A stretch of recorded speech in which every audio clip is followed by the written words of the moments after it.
ادھر کی بات ادھر، ادھر کی بات ادھر، ہے نا، کرتے ہیں. ایسے لوگوں کو سمجھنا چاہیے کہ ہمارا سب سے اہم چیز کیا ہے؟ ایمان ہے. اس ایمان سے اگر سودا کرنے کی بات آ جائے تو اگر اس ایمان کے مقابلے میں پوری دنیا کو بھی کوئی انسان ہمارے پیر کے نیچے لا کر کے رکھ دے پھر بھی ہم اپنے ایمان سے سودا نہیں کر سکتے ہیں. آج بھی کچھ لوگ ہیں ایسے. چلیے، تو میں بتایا نا کہ وہ لوگ اپنے پیٹوں میں کیا رکھتے؟ آگ رکھتے ہیں. وَلَا يُكَلِّمُهُمُ اللَّهُ يَوْمَ الْقِيَامَةِ وَلَا يُزَكِّيهِمْ. اور یہ لوگ، ان لوگوں سے اللہ تبارک و تعالیٰ قیامت کے دن کلام نہیں کرے گا، بات نہیں کرے گا. وَلَا يُزَكِّيهِمْ. اور نہ ان کے گناہوں سے پاک، نہ وہ اپنے گناہوں سے پاک ہوگا. اللہ تبارک و تعالیٰ اس کی طرف دیکھے گا بھی نہیں. بھائی کیسے دیکھے گا؟ اللہ کیسے اس کی طرف نظر رحمت فرمائے گا؟ جو لوگ اللہ کی آیتوں کے ساتھ، اللہ کی نشانیوں کے ساتھ جو لوگ دغابازی کرے، اللہ تبارک و تعالیٰ اس کی طرف متوجہ کیسے ہوگا؟ ہے نا. ہم آپ کے ساتھ دغابازی کرتے ہیں، اگر ہم آپ کے ساتھ کچھ برا کرتے ہیں تو آپ ہمیں ہمیشہ کے لیے دور رکھنے کی کوشش کرتے ہیں، ہم سے ہمیشہ کے لیے دور ہو جانے کی کوشش کرتے ہیں. وہ اللہ تبارک و تعالیٰ جن کی باتوں میں کسی نے تحریف کر دی، جن کی آیتوں کو کسی نے تحریف کر دی، ہٹا دیا، ختم کر دیا، جن کی آیتوں کے ساتھ کسی نے کھلواڑ کیا، تو بتائیں آپ اللہ تبارک و تعالیٰ اس انسان کی طرف کیسے متوجہ ہوگا؟ یقیناً جو لوگ ایسا کرتے ہیں اگر سچے دل سے توبہ کر لیتے ہیں تو وہ انسان کامیاب ہیں. اگر توبہ نہیں کرتے ہیں تو قرآن کی اس آیت کے مطابق وہ لوگ اپنے پیٹ میں دنیا میں انگارہ رکھیں گے، اور جب قیامت کا دن ہوگا تو اللہ تبارک و تعالیٰ اس انسان سے کلام بھی نہیں فرمائے گا. اور جب قیامت کے دن اللہ خود کسی سے کلام نہ کرے تو بتائے کون ایسا انسان ہوگا اس جگہ جو اللہ تبارک و تعالیٰ سے ہماری مغفرت کروا دے؟ کوئی نہیں کروا سکتا. آپ کہیں گے میرے آقا صلی اللہ علیہ وسلم، یقیناً ہمارے آقا صلی اللہ تعالیٰ علیہ وسلم کی ذات ایک ایسی ذات ہے جہاں پر تمام انبیاء کرام علیہ السلام کچھ نہیں کر پائیں گے، وہاں میرے آقا صلی اللہ تعالیٰ علیہ وسلم کی ذات کچھ کرے گی، ہے نا. لیکن اس کا مطلب یہ نہیں ہے نا کہ اللہ تبارک و تعالیٰ جس چیز کو ناپسند کرے میرے آقا اس کو پسند کر لے. ایسا کبھی نہیں ہو سکتا، ایسا کبھی نہیں ہو سکتا. اس لیے کہ میرے آقا وہی کرتے ہیں جو اللہ کا حکم ہوتا ہے، اس سے ہٹ کر کے کچھ نہیں میرے آقا کرتے ہیں. تو پتہ کیا چلا؟ جس بات سے اللہ ناراض اس بات سے اس کا رسول بھی ناراض، جس بات سے اللہ خوش اس بات سے اللہ کا رسول بھی خوش. اس لیے آپ سوچیں کہ قیامت کے دن ہمارے نبی تو ہمیں بخشوا دیں گے، لیکن ہمارے نبی اسی وقت بخشوائیں گے، ہے نا، کہ انسان کے نام اعمال میں کچھ کمی رہ جائے تب، ہے نا. ایسا نہیں کہ اللہ کی نشانیوں کے ساتھ آپ کفر کرے اور پھر یہ امید رکھے کہ اللہ تبارک و تعالی ہمیں بخش دے گا، ہمارے نبی ہم کو بخشوا دیں گے، تو یہ بیوقوفی ہے. چلیے اچھا یہ دیکھیں حدیث پاک دیکھ لیں. یہاں اللہ تبارک و تعالیٰ نے کیا فرمایا؟ اللہ تبارک و تعالیٰ ان سے کلام نہیں فرمائے گا اور نہیں ان کو صاف ستھرا کرے گا، ہے نا. دیکھیے حدیث پاک میں 3 حدیث پاک میں آپ کو پڑھ کے سناؤں گا. 3 حدیث پاک میں تین آدمیوں کا ذکر اللہ میرے آقا صلی اللہ تعالیٰ علیہ وسلم نے کیا کہ اللہ تبارک و تعالیٰ قیامت کے دن ان لوگوں کی طرف نظر نہیں فرمائے گا، ہے نا. میں بتاؤں بہت لمبی حدیث ہے، بس میں 9 آدمیوں کا نام 3 حدیث میں میں 9 آدمیوں کا نام میں گنا دے رہا ہوں جس کی طرف میرا آقا اللہ تبارک و تعالیٰ قیامت کے دن نظر رحمت نہیں فرمائے گا. وہ کون لوگ ہیں سنیں آپ. مسلم شریف کی روایت ہے کہ جس میں 3 لوگوں کا ذکر کیا گیا کہ اللہ تبارک و تعالیٰ قیامت کے دن اس کی طرف نظر نہیں فرمائے گا. ایک جو چادر کو ٹخنوں سے نیچے لٹکا کر کے چلتا ہو، جیسے کہ پیجامہ انسان پہنتا ہے یا چادر پہنتا ہے تو دیکھتے ہیں نا اگر ٹخنا، اب قرآن شریف ہے یہاں پر کیسے بتاؤں، ٹخنا جو پیر کا ہوتا ہے نا ٹخنا، وہاں تک کوئی انسان چادر لٹکا کر کے چلتا ہو تکبر سے، ہے نا، تو اس کی طرف اللہ تبارک و تعالیٰ قیامت کے دن نظر نہیں فرمائے گا. دوسرا احسان جتلانے والا، جو انسان احسان کر کے احسان جتلائے نا، جو احسان جتلانے والا ہو نا اس کی طرف بھی اللہ تبارک و تعالیٰ کبھی نظر رحمت نہیں فرمائے گا. اسی لیے کہا گیا نا احسان کر دیے ہو تو اس کو جتلاؤ مت، ورنہ سب کا سب تمہارا برباد ہو جائے گا۔ یہ مت کہو رے بھائی تم میری وجہ سے اتنے آگے بڑھ گئے، تم میری وجہ سے کہاں پہنچ گئے۔ نہیں، آپ احسان مت جتلائیے۔ آپ کو اللہ نے اس لائق بنایا کہ آپ کسی کو آگے بڑھا دے، لیکن احسان مت جتلائے، کیونکہ جو انسان احسان جتلاتا ہے اللہ تبارک و تعالیٰ قیامت کے دن اس کی طرف توجہ نہیں فرمائے گا۔ تیسرا انسان جو جھوٹی قسم کھا کر کے سودا بیچنے والا ہے نا، جو تجارت کرتے ہیں نا، وہ جھوٹی قسم اگر کھا کر کے اپنی تجارت کرتے بزنس کرتے ہیں تو یہ کیا ہے؟ اللہ تبارک و تعالیٰ ایسے انسان کی طرف قیامت کے دن نظر نہیں فرمائے گا۔ دیکھتے ہوں گے نا، کوئی انسان غلہ بیچتا ہے تو کیا کرتا ہے؟ ہم نے اس کو 25 روپے کلو خریدا ہے، حالانکہ خریدا کتنا ہوتا ہے؟ 20 روپیہ میں۔ کہتا کیا ہے؟ میں 25 روپیہ میں خریدا ہوں، چلیے آپ 26 روپیہ نہیں دیجیے گا تو آپ 25 روپیہ دیجیے، کم سے کم جتنا میں خریدیں اتنا نکل جائے۔ تو یہ کیا ہو گیا؟ ایسے کرنا یہ کیا ہے؟ غلط ہے، یہ ناجائز طریقہ ہے۔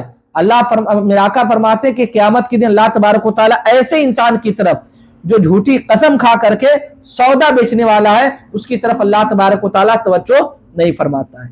3 انسان ہو گئے نا، 3 آدمی ہو گئے۔ دیکھیے صحیح مسلم شریف کی ایک اور حدیث حضرت ابو ہریرہ سے روایت ہے کہ جس میں 3 آدمیوں کا ذکر کیا گیا کہ 3 آدمی کی طرف اللہ تبارک و تعالیٰ قیامت کے دن نظر نہیں فرمائے گا۔ پہلا انسان سنیں، جو مسافر کو فالتو پانی دینے سے بھی منع کرے۔ جو شخص جنگل میں ہو یا ایسی جگہ ہو ہے نا کہ اگر مسافر جا رہا ہو، ہمارے پاس پانی ہو لیکن پھر بھی ہم منع کریں کہ بھائی وہ جا رہا ہے نا انسان، اس کو پانی مت دو۔ ایسا انسان جو مسافر کو فالتو پانی یعنی زیادہ پانی ہو اس کو دینے سے منع کرے، قیامت کے دن اللہ تبارک و تعالیٰ اس کی طرف توجہ نہیں فرمائے گا۔ دیکھیے دوسرا، دیکھیے جو شخص عصر کے بعد کسی کو جھوٹی قسم کھا کر کے سودا فروخت کرے، یعنی قسم کھا کر کے کہے کہ بھائی قسم سے میں نے اس چیز کو 15 روپیہ میں خریدی ہے، اس چیز کو 15 روپیہ میں خریدی ہے، تم جو ہے نا 16 روپیہ نہیں، چلو 15 روپیہ کم سے کم دے دو، حالانکہ یہ خریدی اس کی قیمت کتنی ہے؟ 10 روپیہ ہے، تو یہ جھوٹ نہ ہو گیا؟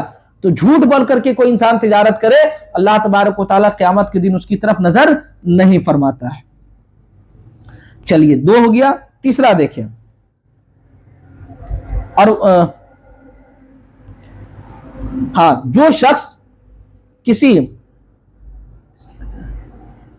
کسی امام سے مال دنیا کی خاطر بیعت کرے کہ پیر صاحب کو ہم نے دیکھا، چلو ان کے پاس بہت پیسہ ہے، اگر ہم ان سے بیعت کر لیتے ہیں ان سے مرید ہو جاتے تو ہم بہت مالدار ہو جائیں گے۔ تو مال دنیا کی خاطر جو انسان کسی سے بیعت ہو تو اس کی طرف بھی انسان اللہ تبارک و تعالیٰ قیامت کے دن نظر نہیں فرمائے گا۔ چلیے ایک اور حدیث دیکھیں، 6 آدمی ہو گئے نا، 3 6 آدمی۔ ایک اور حدیث دیکھیں، یہ بھی حضرت ابو ہریرہ سے روایت ہے، جن 3 لوگوں کی طرف اللہ تبارک و تعالیٰ قیامت کے دن نظر نہیں فرمائے گا اس میں سے پہلا آدمی جو بوڑھا ہو اور زانی ہو، یعنی بوڑھا ہو اور زنا کرنے والا ہو، اللہ تبارک و تعالیٰ قیامت کے دن اس کی طرف نظر نہیں فرمائے گا۔ دوسرا جو جھوٹا بادشاہ ہو، حکمراں ہو، بادشاہ ہو لیکن جھوٹ بول کر کے لوگوں پر حکومت کرتا ہو تو اس کی طرف بھی اللہ تبارک و تعالیٰ قیامت کے دن نظر نہیں فرماتا ہے۔ اور ایک تیسرا انسان فقیر، متکبر، گھمنڈ والا فقیر، متکبر فقیر ہو۔ مثال کے طور پر ہم فقیر ہیں، ٹھیک ہے نا، آپ نے ہم کو 2 روپیہ دے دیا تو ہم فقیر ہیں اور آپ نے ہمیں 2 روپیہ دیا کہ بھائی یہ فقیر ہو تم لے لو اس کو، تو ہم جو ہے نا گھمنڈ میں آ کر کے 2 روپیہ پھینک دیں گے، بھائی تم ہی 2 روپیہ دیکھے ہو کیا، 2 روپیہ دے رہے ہو، اتنا آپ کو گھٹیا سمجھ رکھے ہو۔ اس طرح کوئی انسان کہے نا تو وہ کیا ہے؟ یہ غلط ہے۔ اگر فقیر ہے نا، گھمنڈ میں آ کر کے اس کے پیسے کو پھینک دے ہے نا اور گھمنڈ کرے تو متکبر فقیر بھی ہوگا نا تو اللہ تبارک و تعالیٰ اس کی طرف قیامت کے دن نظر نہیں فرمائے گا۔ ٹھیک ہے، چلیے آگے دیکھیں، چلیے وَلَهُمْ عَذَابٌ عَلِيمٌ، اور ان کے لیے دردناک عذاب ہے۔ تو اب دیکھیں جو لوگ اللہ کی آیتوں کو، اللہ تبارک و تعالیٰ کی آیتوں کو تھوڑی سی پیسے کے بدولت ہے نا چھپاتے ہیں نا، تو ان کے لیے کیا ہے؟ دردناک عذاب ہے، اور لوگ پیٹ میں کیا کرتے ہیں؟ آگ کو بھرتے ہیں۔ اب دیکھیں میں آپ کو بتاؤں، یہاں پر اس آیت میں وہ لوگ بھی داخل ہو جائیں گے جو لوگ پیسے لے کر کے غلط مسئلہ بتاتے ہوں۔ پیسہ لے کر کے کوئی مفتی ہو میں تو مفتی نہیں ہوں بھائی، میں مفتی نہیں ہوں، ہے نا، اور نہیں میں بڑا عالم ہوں، کچھ نہیں، لیکن جو مفتی یا جو بھی عالم پیسہ لے کر کے مسائل میں تبدیل کرتے ہوں یا پھر قرآن و حدیث سے غلط مسئلہ بتاتے ہو نا، وہ لوگ بھی اس میں داخل ہو سکتے ہیں، ہے نا، کہ تو اب داخل ہوں گے تو اس کا عذاب کیا ہوگا؟ وہ لوگ اپنے پیٹ میں آگ کو بھریں گے، اور آخرت میں اللہ تبارک و تعالیٰ اس کی طرف توجہ بھی نہیں فرمائے گا، اور نہیں اللہ تبارک و تعالیٰ اس کو صاف کرے گا، اور ان کے لیے قیامت میں کیا ہے؟ دردناک، آخرت میں دردناک عذاب ہے۔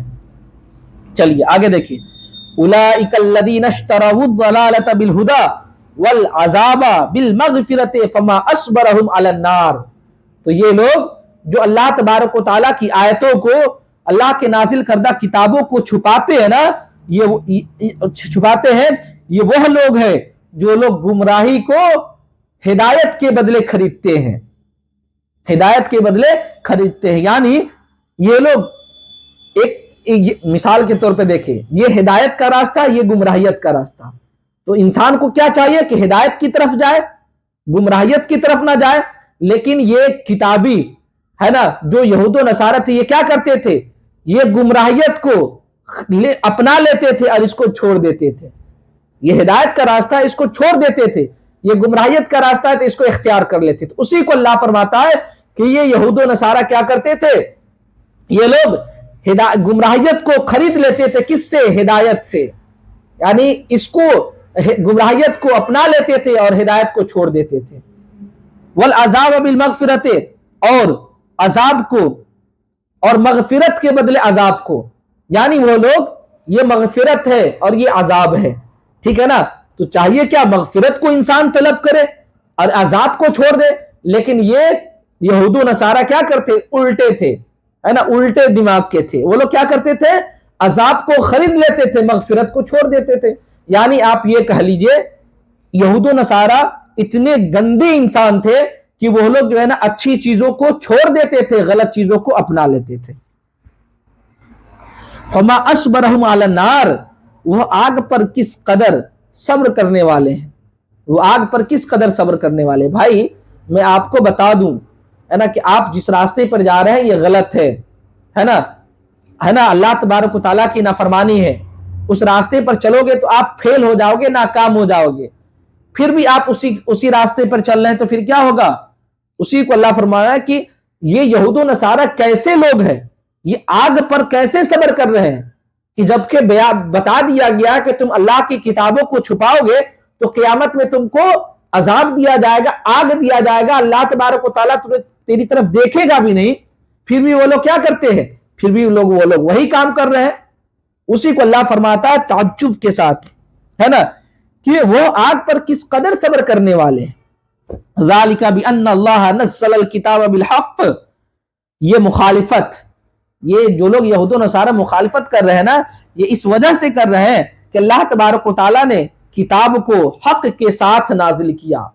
یہود و نصارہ کو چڑ تو اس بات کی ہے کہ اللہ تبارک و تعالیٰ نے اپنے آقا اپنے محبوب صلی اللہ تعالیٰ علیہ وسلم پر جو آیتوں کو نازل کیا نا، یہ حق کے ساتھ نازل کیا، تو ان لوگوں کو یہود و نصارہ کو صرف اسی وجہ سے چڑ تھی، ٹھیک ہے۔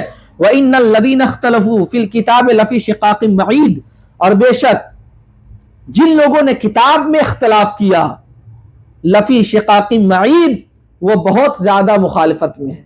اب بتائیں آپ، جس کو اللہ تبارک و تعالیٰ نے حق کہا ہے نا، اب یہ یہود و نصارہ کو چڑ ہو جائے تو ہم کیا کر سکتے ہیں بھائی؟ تو بھائی ایک بات بتائیے، اللہ تبارک و تعالیٰ نے آپ کو بہت ساری نعمتوں سے نوازا ہے، اللہ تبارک و تعالیٰ نے بہت ساری دولتیں آپ کو دی ہیں، اب بتائیے ہم اس سے ناراض رہیں تو میرا کیا ہوگا سوائے نقصان کے؟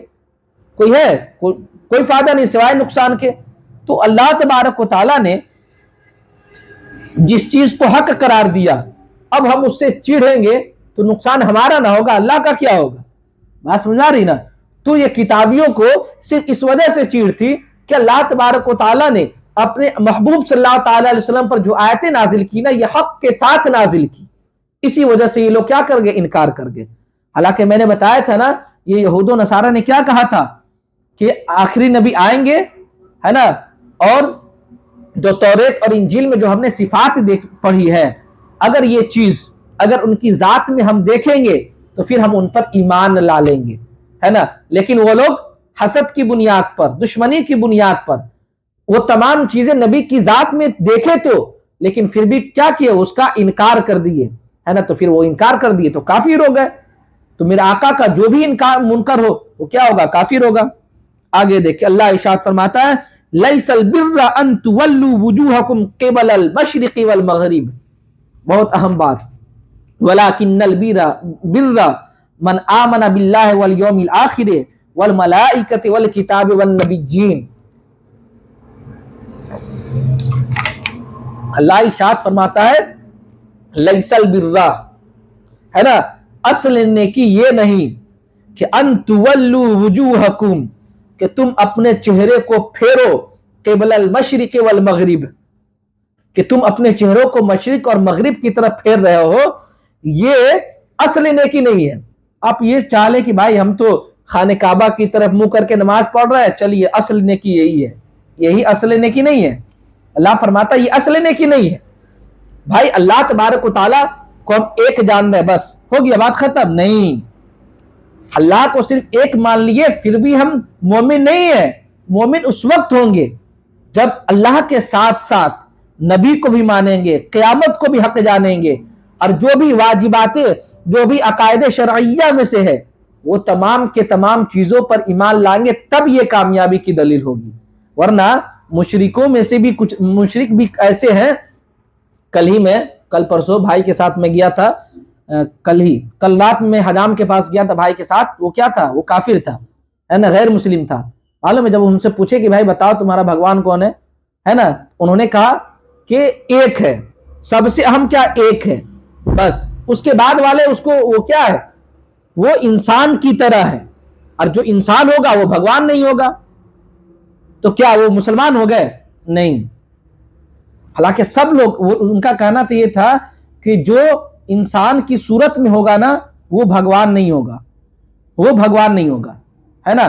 وہ مہا پروش ہو سکتا ہے، بہت بڑا بدوان ہو سکتا ہے، بہت بڑا انسان ہو سکتا ہے، لیکن وہ بھگوان نہیں ہو سکتا۔ تو جتنے بھی ان لوگوں کے ہیں نا، یہ لوگ کیا ہے، بھگوان نہیں ہے بلکہ مہا پروش ہے نا۔ اللہ بھگوان ایک، اللہ کو ایک کے مانتا ہے نا وہ لوگ بھی، تو کیا وہ لوگ مسلمان ہو جائیں گے؟ نہیں، وہ لوگ نہیں ہوں گے۔ اس لیے نہیں ہوں کہ صرف اللہ کو ایک جان لینا یہ کامیابی کی دلیل نہیں ہے، بلکہ تمام عقائد شرعیہ کو بجا لینا یہ کامیابی کی دلیل ہے۔ تو وہی دیکھیں آپ، لیس البر ان تولوا وجوہکم قبل المشرق والمغرب، کامیابی اصل نیکی یہ نہیں کہ تم اپنے چہروں کو مشرق یا مغرب کی طرف پھیر دو، ولکن البر من آمن باللہ والیوم الآخر والملائکۃ والکتاب والنبیین، یہاں تک دیکھیے۔ لیکن اصل نیکی اب یہاں اللہ فرماتا ہے اصل نیکی یہ ہے، نیکی یہ ہے کہ من آمن باللہ، جو شخص اللہ پر ایمان لائے، والیوم الآخر، قیامت پر ایمان لائے، والملائکۃ، اور ملائکہ یعنی فرشتوں پر ایمان لائے، والکتاب، اور قرآن مقدس یا آسمانی کتابوں پر ایمان لائے، والنبیین، اور تمام اللہ تبارک و تعالیٰ کے پیغمبروں پر ایمان لائے، تب جا کر کے وہ انسان کیا ہوگا، مومن ہوگا، ہے نا۔ تب جا کر کے اصل نیکی یہی ہوگی۔ یہاں پر دیکھیں آپ، اللہ، قیامت، فرشتے، کتاب اور نبی، یہ چار چیزوں کو اللہ نے بتایا۔ اللہ، قیامت، فرشتے، کتاب، نبی، یہ پانچ چیزیں، ان پانچ چیزوں کو کما حقہ مانیں گے، تب جا کر کے ہم مومن کامل ہوں گے، مومن بنیں گے، ہے نا۔ وہ پانچ چیزیں دیکھیے آپ، ترجمہ دیکھیں، ولیکن البر، لیکن اصل نیکی یہ ہے، نیکی، اصل نیکی اس شخص کے لیے ہے جو اللہ پر ایمان لائے، قیامت پر ایمان لائے، فرشتوں پر ایمان لائے، کتاب پر ایمان لائے اور نبیوں پر ایمان لائے۔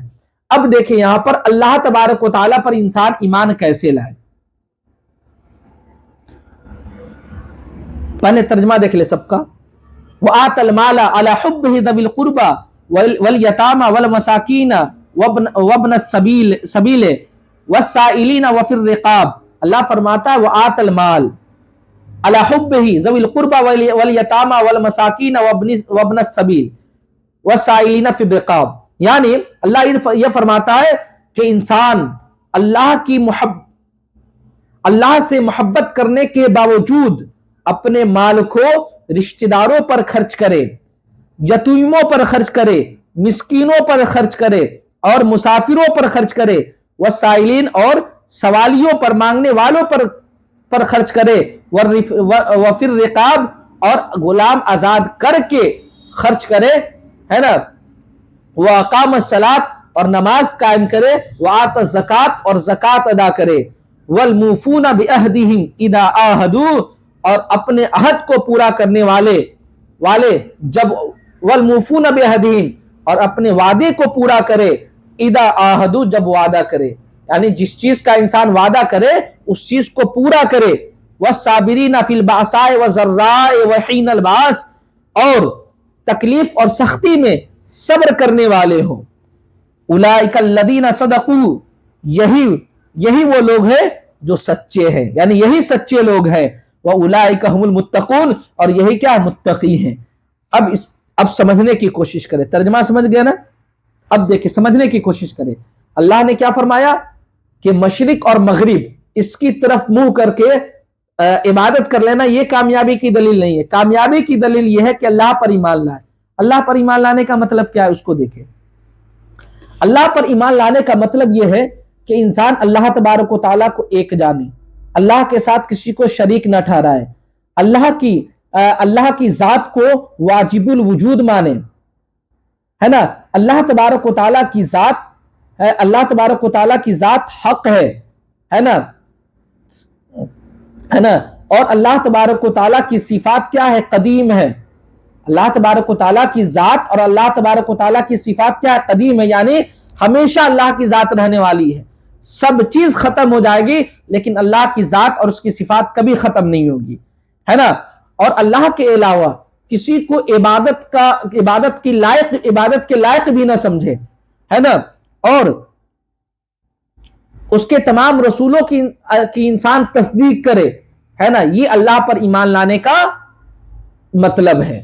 اور اللہ نے جن جن چیزوں کو پیدا کیا، ہے نا، سب کا خالق اللہ کو مانے، ہے نا، یہ کیا ہے؟ اللہ پر ایمان لانے کا مطلب ہے۔ والیوم الآخر اور یوم آخرت کا مطلب کیا ہے؟ یوم آخرت پر ایمان لانے کا مطلب کیا ہے؟ آخرت پر ایمان لانے کا مطلب یہ ہے کہ آخرت پر اس طریقے سے ایمان لائے کہ آخرت حق ہے، مرنے کے بعد دوبارہ اٹھایا جانا ہے، وہاں حساب و کتاب بھی ہونا ہے، جنت اور دوزخ بھی ہے، یہ سب چیزیں کیا ہے؟ حق ہے۔ اس چیز کو انسان ایکسپٹ کرے، یہی آخرت پر ایمان لانے کا مطلب ہے۔ پل صراط ہے، میزان ہے، جتنی بھی لواء الحمد میرے آقا کو دیا جائے گا، یہ سب کے سب چیزوں پر ایمان لانے کا نام کیا ہے؟ یوم آخرت پر ایمان لانے کا مطلب ہے۔ والملائکہ اور فرشتوں پر ایمان لانے کا مطلب کیا ہے؟ فرشتوں پر ایمان لانے کا مطلب یہ ہے کہ فرشتے اللہ تبارک و تعالیٰ کے مخلوق ہیں، اللہ کی بیٹی نہیں ہے۔ جیسے کہ مشرک نے کہا تھا نا، پڑھے ہوں گے آپ، میں اس سے پہلے پڑھایا تھا، 30ویں پارے میں میں نے پڑھایا تھا کہ یہ مشرک کیا کہتے تھے؟ یہ فرشتوں کو اللہ کی بیٹی کہتے تھے، ہے نا، تو ایسا کوئی انسان کہتے ہو تو کافر ہی ہو جائے گا، ہے نا۔ فرشتوں پر ایمان لانے کا مطلب کہ یہ ہے کہ فرشتے کیا ہے؟ معصوم ہے، اللہ تبارک و تعالیٰ نے انہیں پیدا کیا ہے نا، اور یہ فرشتے گناہوں سے معصوم ہے، یہ وہی کرتے ہیں جو اللہ تبارک و تعالیٰ کا حکم ہوتا ہے نا۔ چلیے، اور کتاب پر ایمان لانے کا مطلب کیا ہے؟ کتاب سے کئی معنی ہے، کتاب سے مراد قرآن مقدس بھی ہو سکتا ہے، اور کتاب سے مراد جتنی بھی آسمانی کتابیں سب ہو سکتی ہے۔ تو کتاب سے مراد جتنی بھی آسمانی کتابیں ہیں نا، سب کے سب کا حق ہے، ٹھیک ہے نا، سب کے سب حق ہے نا، اور یہ سب آیتوں پر، سب چیزوں پر ہمارا اس پر ایمان ہے کہ اللہ نے جتنی بھی کتابوں کو نازل کیا ہے کیا وہ حق ہے، ٹھیک ہے نا۔ اور قرآن مقدس کی ایک ایک نقطے پر، ایک ایک حرف پر، ایک ایک حرکت پر انسان کا ایمان رکھنا کیا ہے؟ واجب ہے، فرض ہے۔ اگر ایمان نہیں رکھیں گے تو پھر کیا ہو جائے گا؟ پھر گڑبڑ ہو جائے گا۔ اور اس بات پر بھی ایمان رکھے کہ قرآن مقدس کو اللہ تبارک و تعالیٰ نے اپنے نبی پر نازل کیا ہے، اور اور یہ قرآن مقدس میرے آقا نے اپنے من سے گڑھ کر کے نہیں لکھا ہے، بلکہ یہ وحی خدا ہے، اللہ کی وحی ہے، یہ فرشتوں کے ذریعے سے اللہ تبارک و تعالیٰ اپنے محبوب پر نازل کیا ہے۔ یہ قرآن پر ایمان لانے کا یا کتاب پر ایمان لانے کا مطلب ہے۔ اور نبی پر ایمان لانے کا مطلب کیا ہے؟ نبی پر ایمان لانے کا مطلب یہ کہ دیکھیے نبی کیا ہے؟ اللہ تبارک و تعالیٰ کی مخلوق ہیں انسانی صورت میں، ٹھیک ہے نا؟ اور یہ کہ نبی جو ہے نا وہ گناہوں سے معصوم ہوتے ہیں، اور اللہ تبارک و تعالیٰ نے اپنے نبی کو پیدا کیا یہ حق جانے، اور نبی گناہوں سے معصوم ہوتے ہیں، ہے نا؟ اور نبی پر ایمان لانے کا مطلب یہ بھی ہے کہ جتنے بھی نبیوں کو اللہ تبارک و تعالیٰ نے پیدا کیا سب کے سب نبی کیا حق ہے، صحیح ہے، ہمارا ان تمام نبیوں پر ایمان ہے۔ اگر کوئی انسان ایسا کہے کہ ہم اپنے نبی پر صرف ایمان رکھتے ہیں، حضرت موسیٰ پر ایمان نہیں رکھتے، حضرت عیسیٰ پر ایمان نہیں رکھتے، تو وہ انسان ایمان سے خارج ہو جائے گا، ہے نا؟ کیونکہ میں نے بتا دیا نا یہاں نبی جین جمع کا لفظ پلرل ورڈ استعمال ہے، جتنے بھی نبی ہیں سب کے سب کیا اللہ تبارک و تعالیٰ کے برگزیدہ بندے ہیں، نبی ہیں، سب پر ہمارا کیا ہے؟ ایمان ہے۔ چلیے وَآتَ الْمَالَ عَلَى حُبِّهِ ذَوِي الْقُرْبَى، اور وہ جو اللہ سے محبت کرتے ہیں اور اس اپنی محبت اللہ سے محبت کرنے کے باوجود اور وہ مال سے اپنی محبت کے باوجود اللہ کے حکم سے رشتہ داروں، یتیموں، مسکینوں، مسافروں، مانگنے والے اور غلام آزاد کرنے والوں پر خرچہ کرتے ہیں۔ اب یہاں پر دیکھیں اللہ تبارک و تعالیٰ نے یہاں پر جب یہ بتا دیا کہ ایمان لانے کے بعد اب خرچ کرے، صدقہ و خیرات کرے، تو یہاں پر صدقہ و خیرات کے بارے میں بتایا گیا۔ تو صدقہ اور خیرات جو ہے نا یہ دو طریقے کا ہوتا ہے۔ چونکہ دیکھیے ایمان لانے کی تو بات ہو گئی کہ نبی پر ایمان لانا ہے، کیا کس پر سب میں نے بتا دیا۔ اب ایمان کامل میں اعمال بھی داخل ہوتے ہیں۔ صرف ایمان اللہ پر ایمان لا لیے، رسول پر ایمان لا لیے، کتاب پر ایمان لا لیے، لیکن اعمال اگر گندے ہوں گے تو پھر بھی تو اس کا گناہ ملے گا نا ہمیں۔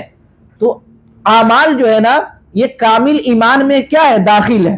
اسی وجہ سے اب کیا اعمال کی طرف اللہ تبارک و تعالیٰ لوگوں کو متوجہ فرما رہا ہے کہ مال سے انسان محبت کرنے کے باوجود وہ لوگ غریبوں مسکینوں میں پیسہ خرچہ کرتے ہیں۔ تو دیکھیے یہاں پر جو پیسہ خرچہ کرتے ہیں نا یہ پیسہ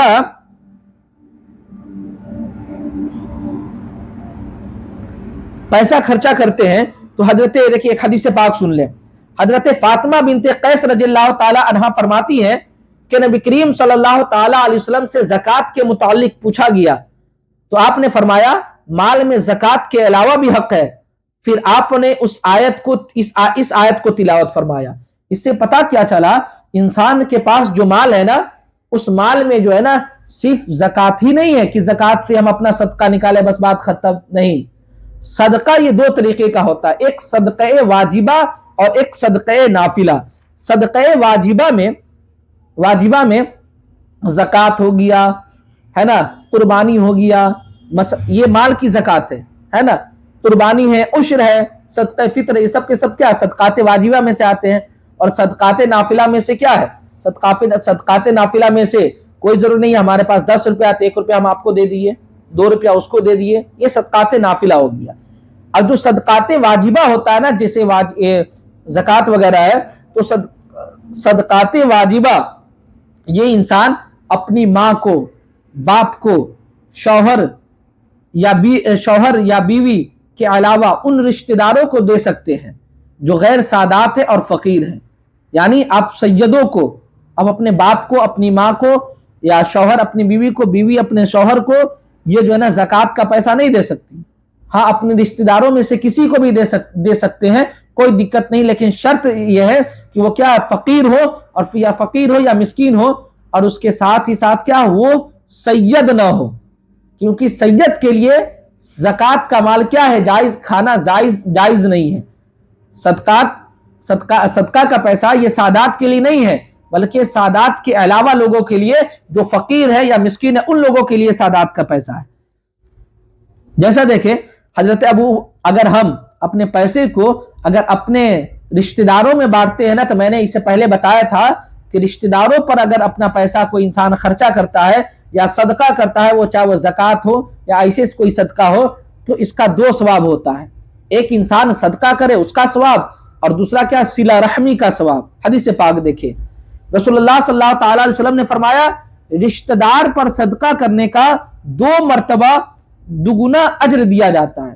ایک کس کا؟ ایک جو ہے نا صلہ رحمی کا، اور ایک صدقہ کرنے کا. یہاں پر دیکھیں اللہ تبارک و تعالیٰ نے صدقہ اور زکوٰۃ کے لیے یتیم کا لفظ ارشاد فرمایا، اور مسکین کا فرمایا، اور ابن السبیل فرمایا، مسافر کا فرمایا. دیکھیں یتیم کس کو کہتے ہیں؟ یتیم کی تعریف میں نے سب بتا چکا ہے پوری درس قرآن میں، لیکن سب لوگ تو سنتے نہیں ہیں درس قرآن کی کلاس کو. یوٹیوب پر بھی سب موجود ہے لیکن سب لوگ سنتے بھی نہیں ہیں.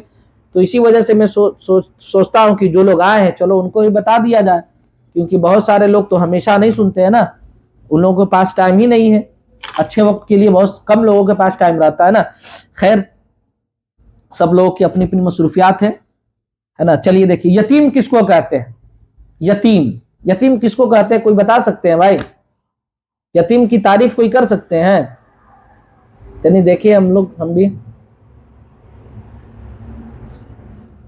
اب کچھ لوگ سنیں گے ہی نہیں. بھائی یتیم کی تعریف کوئی کر سکتے ہیں؟ یتیم کا ڈیفینیشن کیا ہے؟ یتیم کس کو کہتے ہیں؟ کوئی بتا سکتے ہیں؟ لگ رہا ہے نا یہ لوگ کلاس کو آن کر کے یہ لوگ سائٹ کہیں چلے گئے لگتا ہے. کیا جانے گا لوگ، اتنے سارے لوگ ہیں، لگتا ہے کہ کسی کو معلوم نہیں ہے. بھائی یتیم کی تعریف معلوم ہے آپ لوگوں میں سے کسی کو؟ کسی کو معلوم نہیں. اتنے افسوس کی بات ہے.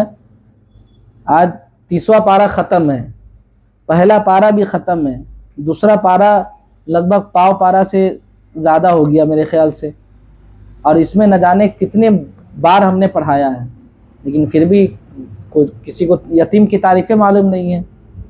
کیسے معلوم ہوگا؟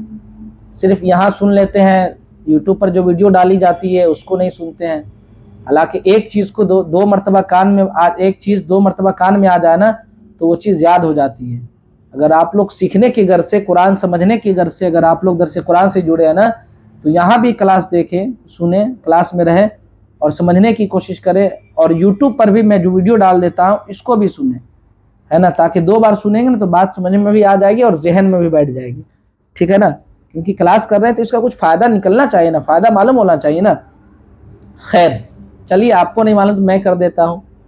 ٹیچر کس کام کا ہوتا ہے؟ جب کسی کو نہیں معلوم تو اگلا آدمی بتا دیتا ہے. خیر چلیے دیکھیں آپ، یتیم اس نابالغ انسان کو کہتے ہیں جس کا باپ مر گیا ہو. ٹھیک ہے نا؟ اور نابالغ انسان اگر بالغ، جیسے میں مر گیا، جیسے میں ہوں اور میرا باپ مر جائے تو پھر میں یتیم نہیں کہلاؤں گا، ہے نا. عرفی میں کہہ دے وہ الگ بات ہے، لیکن شریعت نے کیا کہا؟ یتیم وہ نابالغ انسان ہے، وہ نابالغ بچہ ہے جس کا باپ مر گیا ہو. چلیے مسکین کس کو کہیں گے؟ جس کے پاس قدر کفایت نہ ہو تو اس کو کیا کہتے ہیں؟ مسکین کہتے ہیں. قدر کفایت مطلب گزارنے کے لیے کوئی چیز نہ ہو، ہے نا. میں نے بتایا تھا پہلے کہ فقیر اور مسکین میں دو فرق ہے. فقیر کس کو کہیں گے؟ جس کے پاس ایک وقت کے لیے بھی جو ہے نا کھانے کا پیسہ نہ ہو، اس کو فقیر کہیں گے، ہے نا. اور جس کے پاس ایک وقت کا کھانے کا پیسہ ہو اس کو کیا کہیں گے؟ مسکین کہیں گے. مسکین اور فقیر میں یہی ہے، جس کے پاس ایک وقت کا کھانے کا پیسہ ہو اس کو مسکین کہیں گے، جس کے پاس ایک وقت بھی کھانے کا پیسہ نہ اس کو کیا کہیں گے؟ فقیر کہیں گے. ابن السبیل یعنی اپنے صدقات اور زکوٰۃ کا پیسہ آپ یتیم کو بھی دے سکتے ہیں، کیا نام ہے، مسکین کو بھی دے سکتے ہیں، فقیر کو بھی دے سکتے ہیں. ابن السبیل، اور اس ابن السبیل مسافر کو بھی دے سکتے ہیں. ابن السبیل کس کو کہتے ہیں؟ مسافر کس کو کہتے ہیں؟ اب مسافر اس کو کہتے ہیں جو سفر میں ہو، جو واقعی سفر میں ہو اور 92 کلومیٹر آلموسٹ 92 کلومیٹر سے زیادہ کی سفر طے کر رہا ہو تو اس کو مسافر کہیں گے. اب مسافر کو صدقہ دینے سے کیا فائدہ ہے؟ دیکھیے مسافر اگرچہ مالدار ہو لیکن سفر میں اس کا کوئی نہیں ہوتا ہے نا اس کا باپ ہوتا ہے، نہ اس کے رہنے سہنے کی کوئی چیزیں ہوتی ہے، نہ اس کا کوئی اپنا ہوتا ہے. اسی وجہ سے کیا کہا گیا؟ مسافر کو دینے کا حکم کہا گیا. والسائلین، اور مانگنے والے. سائل کہتے ہیں کس کو؟ مانگنے والا انسان ہے نا، مانگنے والا انسان. اب میں بتاؤں کہ بلا ضرورت اگر کوئی انسان کسی کے سامنے ہاتھ پھیلاتا ہے نا، یہ کیا ہے؟ شرعن حرام ہے نا. ضرورت ہو وہ الگ چیز ہے، لیکن بلا ضرورت اگر کوئی انسان ہاتھ پھیلاتا ہے تو یہ کیا؟ حرام ہے. سائل جو مانگنے والے ہیں نا، اس کے لیے ضروری ہے کہ کوشش یہ کرے کہ نہ مانگے. اگر بغیر نہ مانگے، بغیر اس کا کام نہیں چل رہا ہے، تب آپ مانگ سکتے ہیں، وہ الگ چیز ہے. لیکن کوشش یہ کرے کہ کسی کے سامنے ہاتھ نہ پھیلائے. امام مسلم روایت کرتے ہیں، حضرت ابو ہریرہ بیان کرتے ہیں کہ نبی کریم صلی اللہ تعالی علیہ وسلم نے ارشاد فرمایا کہ جو شخص اپنا مال بڑھانے کے لیے کسی کے سامنے ہاتھ پھیلاتا ہے، سوال کرتا ہے، وہ انگاروں کا سوال کرتا ہے، خواہ سوال کم کرے یا زیادہ کرے.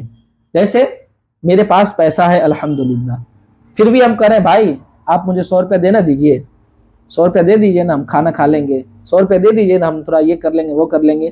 تو یہ کیا ہو گیا؟ بلا ضرورت ہو گیا نا. تو حضرت میرے آقا فرماتے کہ جو بلا ضرورت مانگے نا، تو ایسا ہی ہے کہ کوئی انسان یہ مانگ رہا ہو کہ بھائی مجھے آگ کا انگارہ دے دے، آگ کا انگارہ دے دے. اب بتائیں آپ مجھ سے آپ سے ہم آگ کا انگارہ مانگیں گے؟ نہیں مانگیں گے. یا آپ دیں گے بھی تو ہاتھ میں نہیں نہ دیں گے. لیکن میرے آقا فرماتے ہیں کہ بغیر ضرورت شرعیہ کے کسی کے سامنے ہاتھ پھیلانا ایسا ہی ہے جیسے کہ آگ کا انگارہ مانگنا. چلیے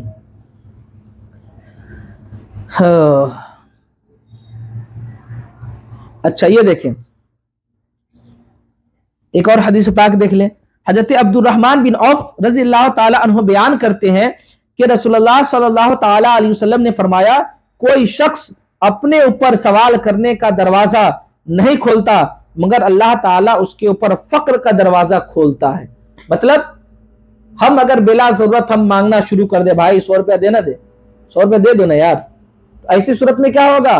یہ انسان خود ہاتھ پھیلا رہا ہے دوسرے کے پاس، یہ ایک مرتبہ ہاتھ پھیلا رہا ہے. اللہ تبارک و تعالیٰ اب اس کے لیے جو ہے نا محتاجی کا دروازہ کھول دیتا ہے. یعنی اب اس کے ہاتھ پھیلانے کا جو ہے نا عام کر دیتا ہے کہ بھائی تم مانگ رہا ہے خود سے بغیر ضرورت کے، جب مانگ رہا ہے تو جب تم کو ضرورت ہوگی تو کیسے کیوں نہیں مانگے گا؟ لہذا تم مانگتے رہو، تمہاری زندگی مانگنے میں کٹ جائے. بات سمجھ میں آ رہی نا؟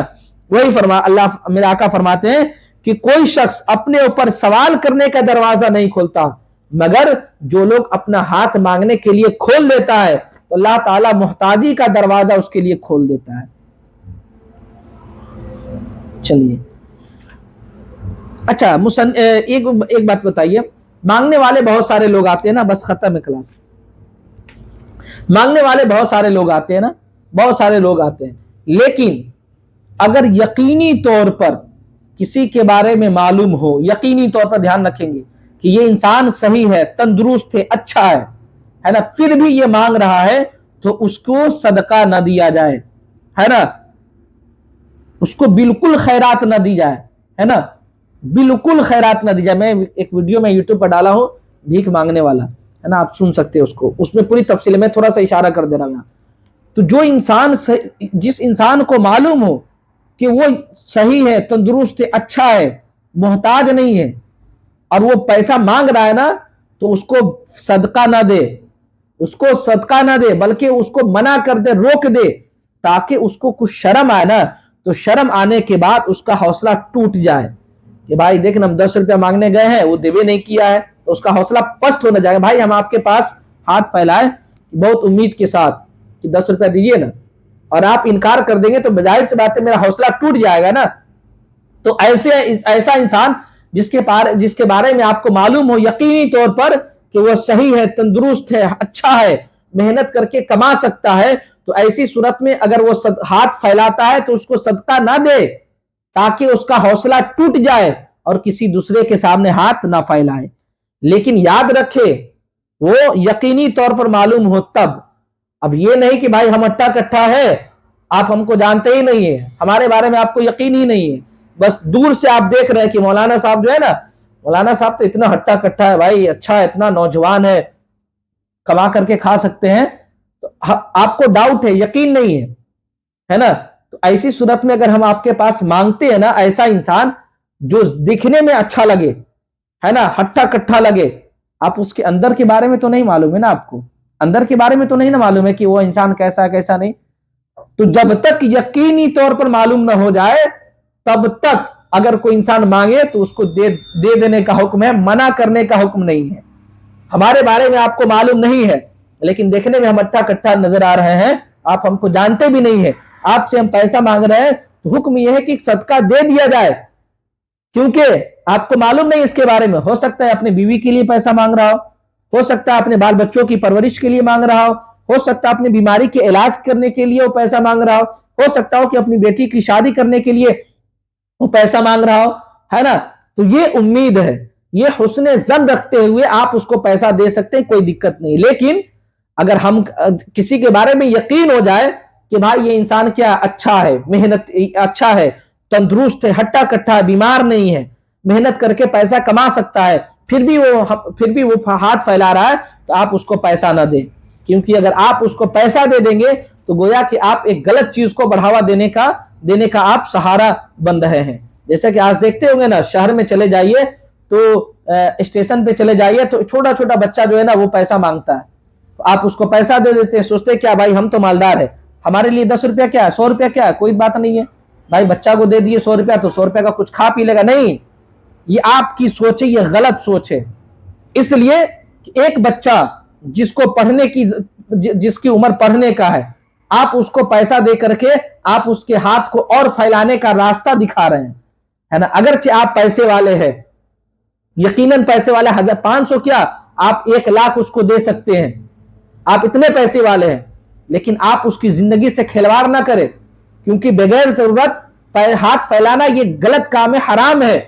ظاہر سی بات ہے آپ پیسہ دے دیے یہ سوچ کر کہ بھائی ہمارے لیے 100 روپیہ کیا ہے, کچھ نہیں ہے, تو گویا کہ آپ ایک حرام کام کو بڑھاوا دینے کے لیے آپ نے کچھ پیسہ دے دیا ہے. ظاہر سی بات ہے بھائی, آپ سے ہم 1 روپیہ ایک بار مانگ لیں کہ بھائی ہم کو 10,000 روپیہ دے دیجئے, آپ دے دیں گے ہم سے, تو ہمارا کیا ہوگا, عادت نہ ہو جائے گی. تو آپ پھر مانگیں بھائی 10,000 اور دینا دیجئے, 10,000 اور دینا دیجئے. تو گویا کہ مانگنے کا جو ہے نا یہ غلط طریقہ جو مانگنا ہے بغیر ضرورت کے جو ہم مانگ رہے ہیں, اس مانگنے کو بڑھاوا دینے والا کون ہے, آپ نہ ہوئے. اگرچہ آپ پیسے والے ہیں لیکن غلط کام کو بڑھاوا دینے والے آپ نہ ہوئے, تو ظاہر سی بات ہے اس کا گناہ بھی آپ ہی کو ملے گا. ایسی صورت میں خاص طور پر جو لوگ سفر میں رہتے ہیں نا, چھوٹے چھوٹے بچے, یقیناً جو دیکھے بھائی واقعی غریب ہے یا لاچار اچار ہے تو اس کو دے دے, کوئی دقت نہیں ہے.